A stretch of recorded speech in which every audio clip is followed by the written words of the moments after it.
Neste vídeo, vamos explicar de uma forma simples e objetiva as seguintes perguntas: o que é um DPS, como instalar e como escolher.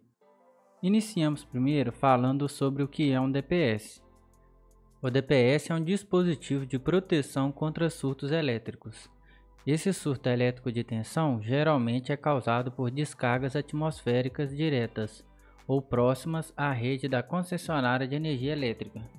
Basicamente, o DPS vai desviar esse surto elétrico para a terra, evitando a queima dos equipamentos elétricos da residência.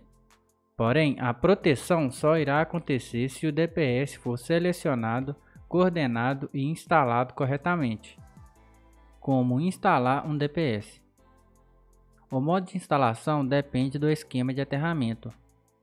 No esquema de aterramento do tipo TT, é quando temos o aterramento da edificação separado do aterramento da alimentação ou do padrão de entrada, e que neste caso utilizamos um DPS para o condutor neutro e para os condutores fase.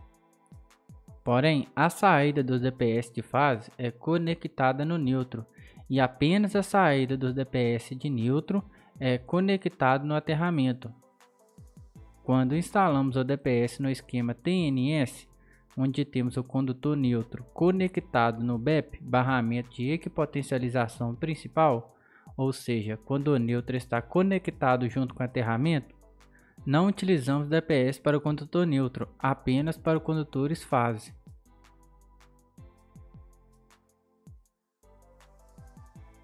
Como escolher um DPS? Temos três tipos de DPS, que são separados por classe 1, 2 e 3. Os DPS de classe 1 são os dispositivos utilizados na proteção contra os efeitos das descargas diretas. Então a sua instalação é realizada no ponto de entrada da instalação. Os DPS de classe 2 são os dispositivos adequados para proteção contra os efeitos das descargas indiretas. Então a sua instalação normalmente é feita no quadro de distribuição.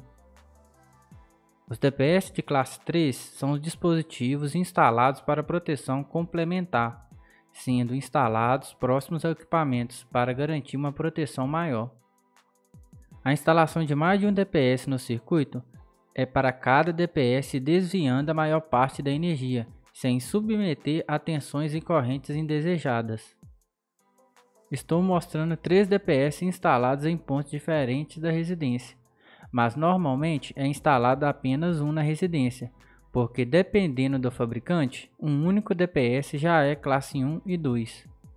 A instalação de cada DPS, conforme informei, depende da situação. Só porque foi mostrado 3 DPS em pontos diferentes, não quer dizer que tem que ser instalado sempre 3 DPS na residência. Após escolher a classe do DPS, temos alguns pontos importantes que devemos levar em consideração.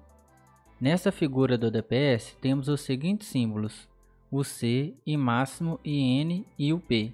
Vamos explicar o que significa cada um. Esse DPS que estamos mostrando é o de classe 2, que normalmente são instalados em quadro de distribuição, por isso temos a etiqueta T2. O C é a máxima tensão de operação contínua, ou seja, qual a tensão de operação entre fase e terra. Temos as tensões existentes para os DPS de 175, 275 e 460 volts. Com essa tensão de operação, podemos escolher o DPS de acordo com a tensão de alimentação. Então temos, com a tensão de alimentação em 127 volts, entre fase e terra, o DPS a ser utilizado é o de 175 volts. Com a tensão de alimentação em 220 volts, entre fase e terra, o DPS a ser utilizado é o de 275 volts. Com a tensão de alimentação em 380 volts, entre fase e terra, o DPS a ser utilizado é o de 460 volts. O I máximo é a corrente máxima de descarga, que é medida em kA. Corresponde ao maior surto que o DPS consegue suportar, pelo menos 2 vezes, sem se danificar. Este valor é escolhido de acordo com o local onde será instalado o DPS. Em áreas urbanas, próxima à região central, com prédios equipados com para-raios, a corrente de descarga do DPS deve ficar entre 8 kA a 20 kA. Em áreas urbanas, com poucos prédios sem para-raios, DPS entre 20 kA a 45 kA. Em áreas rurais ou edificações afastadas, DPS de 60 kA ou maior. IN é a corrente nominal de descarga, que também é medida em kA.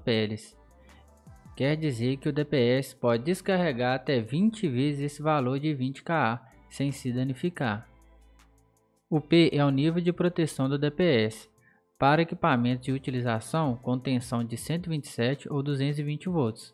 Essa tensão não pode ser superior a 1500 volts ou 1,5 kV, porque quando o DPS estiver desviando um surto elétrico provocado por uma descarga atmosférica, por exemplo, inevitavelmente uma pequena parcela de tensão irá surgir nos terminais dos equipamentos instalados, sendo essa tensão P de no máximo 1500 volts para esses equipamentos de utilização.